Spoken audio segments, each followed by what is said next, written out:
morning, everyone. My name is Amanda Ruback, and I'm a nurse and the Community Outreach Coordinator here at the Missouri Poison Center.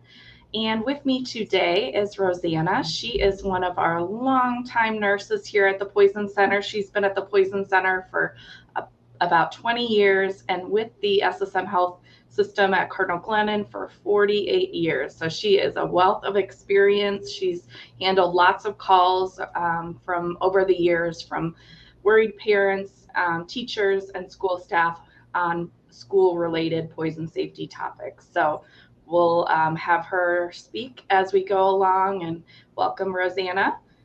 Hi, thanks everybody for tuning in. I think we'll start today with school supplies. I know you're all out at the different stores trying to get the list accomplished, and a lot of your children have already gone back to school. I want to tell you that most of the things that the kids will need for school, such as the pencils and pens and glue sticks and art project things, are not going to be toxic. They are something that if they lick them with their tongue or even if they eat the glue stick, just call us or have the teacher call us at 1-800-222-1222. I know you're probably laughing because one of your children has done that already.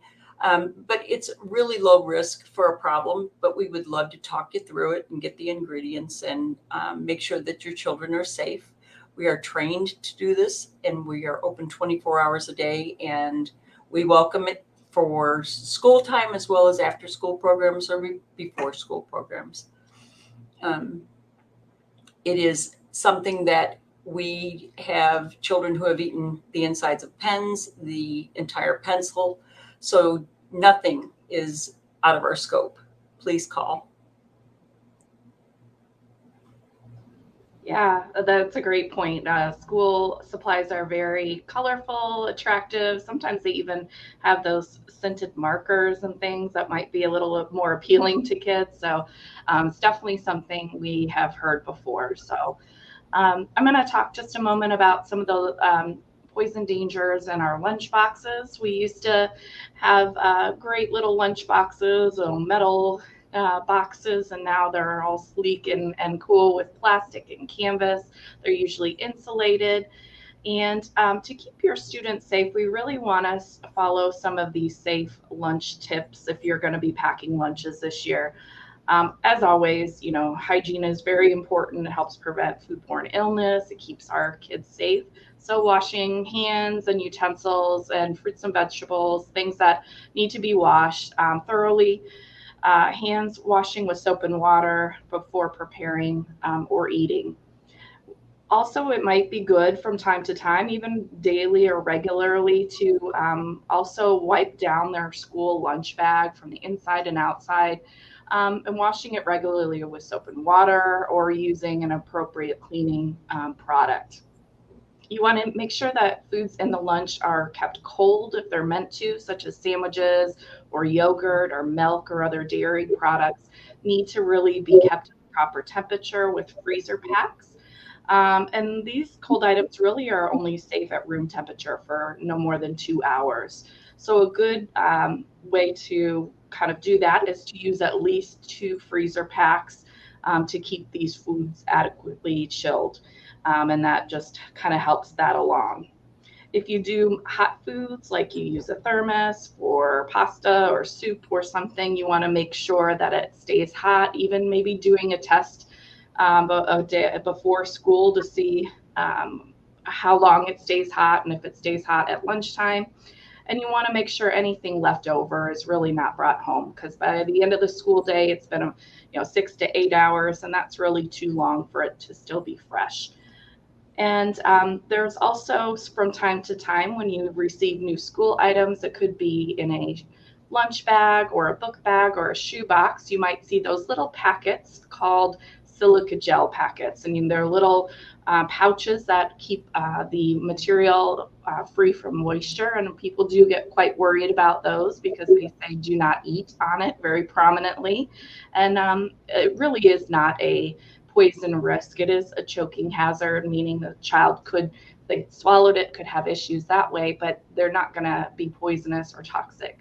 Um, but they could be confused or in a lunch bag or something for maybe a packet of salt or sugar or some other type of food item. So I'm going to pass it back off to Rosanna. She Amanda, talks when you were products. talking, I just thought about something about lunches. It's funny. I bet some of your parents have dealt with this before. When you're talking to your kids for school and getting them prepared, when they go out for recess, talk to them about not picking flowers and berries or putting things in their mouth. Even the little kids, tell them not to do that. We do get a fair amount of calls. When she was talking about the lunch boxes, I thought, I remember the case about the little one, 5 or 6 years old, who picked berries off the edge of the recess playground and brought them in a lunchbox and was showing the teacher. And the teacher was like, "Did you eat those?" And she was like, "No, why?" And so they called us right away to make sure everything was okay. And it turned out fine. But if we teach our kids ahead of time, you know what, I don't want you doing that. I know they're pretty, just don't touch them. If you want to show a teacher, that's fine. It's one of those things that may prevent an ingestion like that happening. But if it does, call us. And always have them wash their hands, because poison ivy berries out nicely in the fall, and the kids are very attracted to it, and so is pokeweed. Anyway, it was just a thought. You were talking, and I thought, plants. They're going to go outside after this nice lunch that the mom and dad have made, and they're going to go eat a berry. Sorry, I digress. Great experience. Yeah, I had to say it. So hand sanitizers. I know that all of you will hope that your kids will use them. We love them.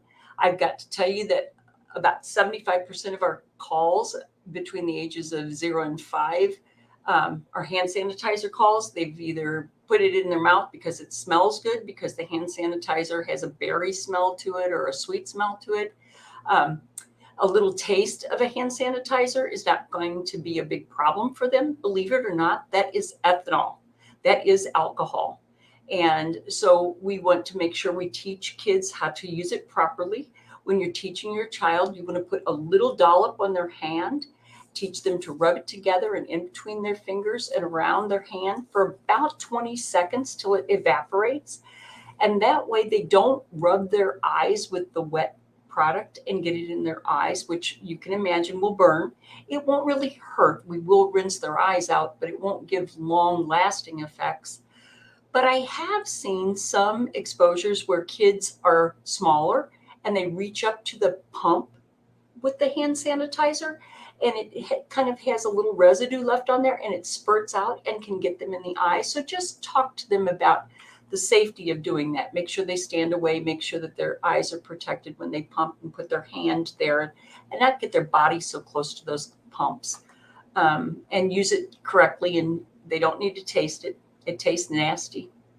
And if they do taste it, give us a call. We'll help you through it.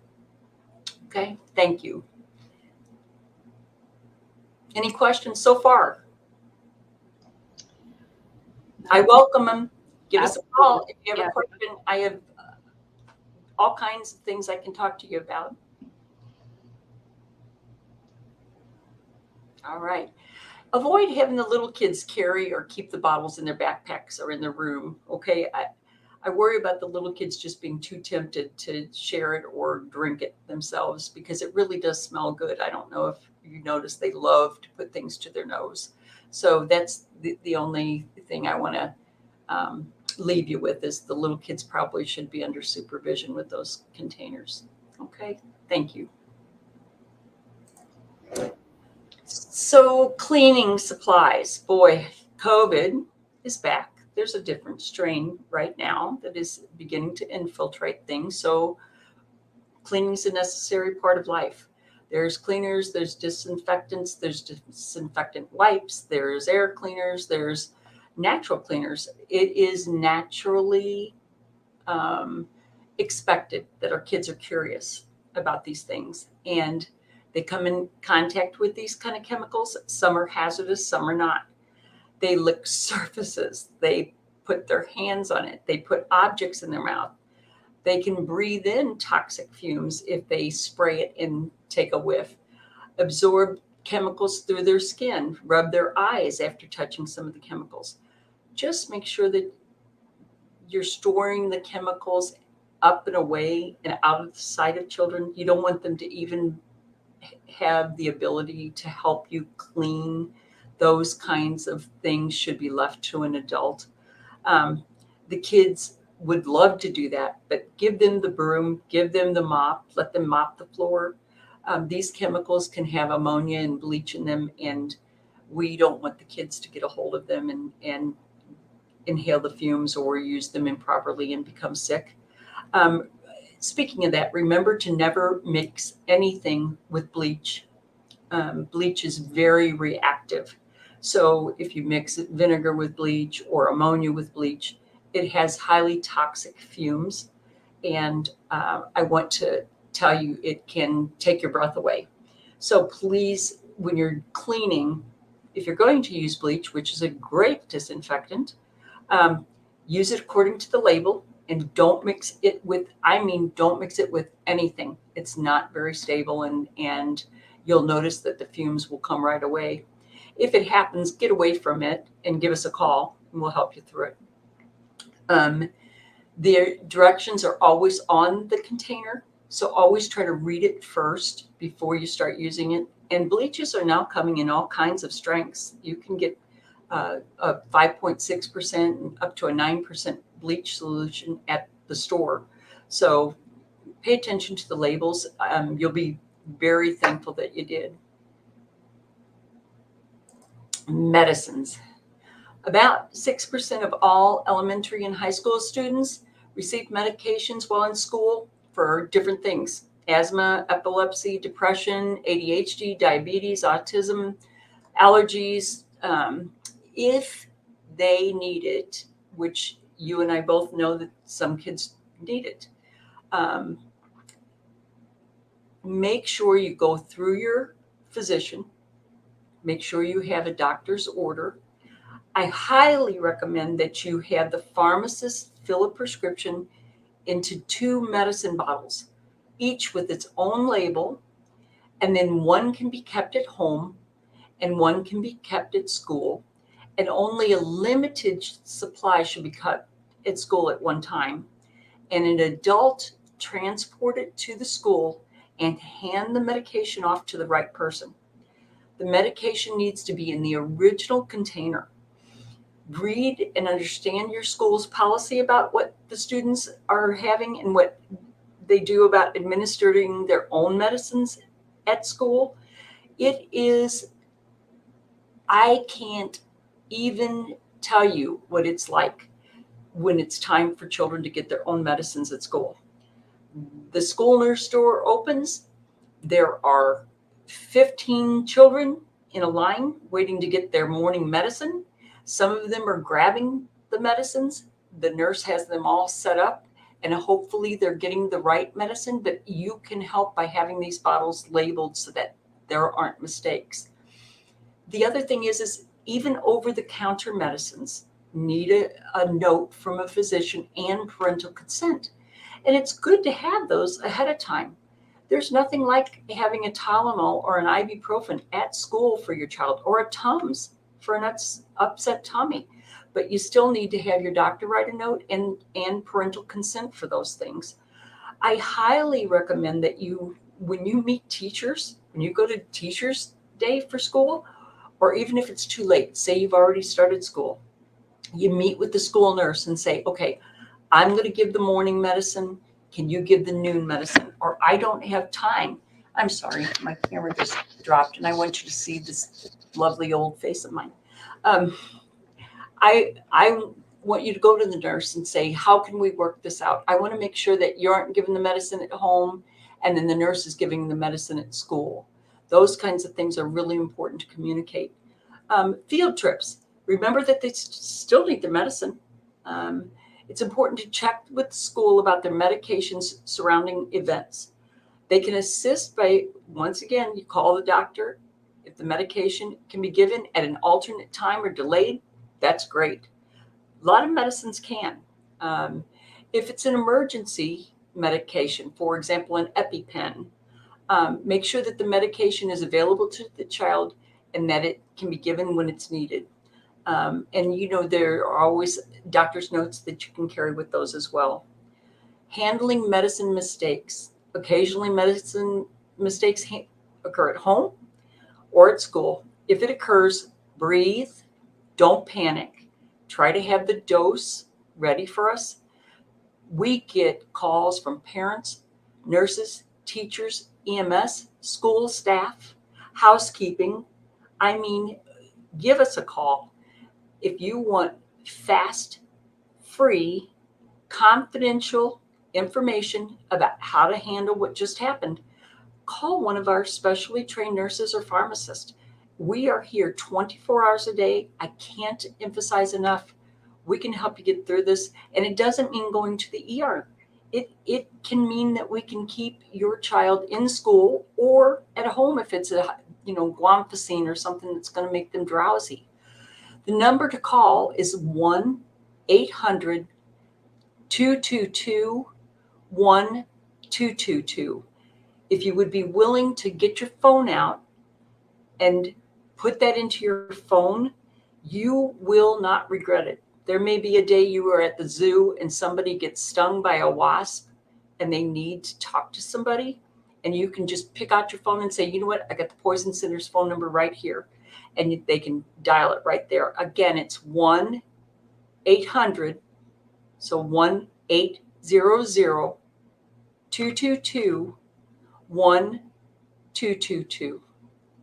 My name's Rosanna, and I would love to hear from you if you've got a problem going on, and so would the rest of the staff. The next thing I'm going to touch base on is one of my favorite things, and this affects a little bit older kids, and it's called social media and challenges and dares. I can't tell you how many times I have had teachers calling me going, what am I going to do with this child? He can't breathe. He can't speak. He's crying. And what was it? It was the one chip challenge. They can aspirate that chip. I want you all to sit down with your kids. I know you probably have already, but it has become a fad for them to do these challenges. Some are life-threatening, and I do mean life-threatening. The Benadryl challenge, the Salt and Ice challenge, Tide Pod challenge, these are potentially lethal challenges. The kids don't see what we see. You need to emphasize to them how scary the consequences can be by following the crowd. Once again, this is not something you want them to be doing. They're on Facebook, they're on Twitter, they're on YouTube, they're on TikTok. Please emphasize to your kids, don't do the I dare you to do it. Tell them whatever your code word is for them to walk away from it. Tell them to walk away. I can't emphasize it enough. We're here if something does happen, though. Please call us. Okay? All right. Great. Thank you so much, Rosanna, for that great information and insight. You certainly have talked to a lot of parents over the years and teachers and other staff, and we all here are equipped and able to handle these types of calls. Let me just share a few more resources with you. If you are a teacher or a staff member or even a parent, homeschool parent, anyone who might want some additional material, our website has great information. It's MissouriPoisonCenter.org. And if you see across the top there, it's got a whole section called Education. And in this section, you will find home-related resources, school-related resources, as well as material in languages other than English. But really want to point out our lesson plans, which are in that area. We have 3 lesson plans for each age group, starting in pre-kindergarten, kindergarten through 2nd grade, as well as 3rd and 4th graders, and then our tweens and teens. And so some of these lessons are about the topics we're talking about today, whether it's vaping or beware of lookalikes, trying to figure out what's what, and a lot of medicines and candy appearances. There's also one on outdoor poisons for younger children with plant safety around berries and plants. So there's great resources here that you can use, as well as use our material, which is all available also on our website. Across the top, you'll see order materials right nearby that education section, and that's where you can look for and order free materials. If you live in Missouri, you can order what you would like for your classroom, for your parent teacher night, for your back to school event, whether it's a poster or our Mr. Yuck stickers there that you see, as well as our brochures and magnets and other material, and it all will ship free to you. Many teachers and staff use this material for their kids and families. Last but not least, I want to make sure, just as Rosanna said, that you have that number saved in your cell phone for when you need it. You might not be near that magnet or piece of brochure literature, but you will have it if you have your phone, which most of us do on a daily basis. So save the number. It is 1-800-222-1222. And if you save it under Missouri Poison Center or Poison Control, whatever you want to call us, we're there 24 hours a day, 7 days a week.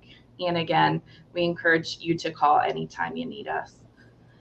Amanda, can I just tell the folks, I know you're listening and we appreciate you engaging us with school, because we know it's going to be 9 months of back and forth, and it's a very fun, energy-filled time. Know that we are not here to pass judgment. I have 4 kids. I lived this. I know things happen. We don't care. Call us. We do not pass judgment. We are here to help you get it taken care of. We will take good care of you and your family and your child. We want to hear from you.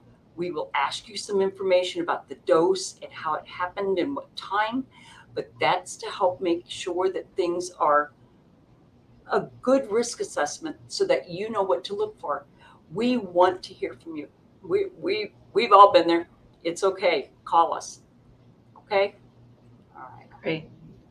Yeah, call us anytime. Again, 1-800-222-1222. Thanks, everyone. Poison Center. Thanks. Call us.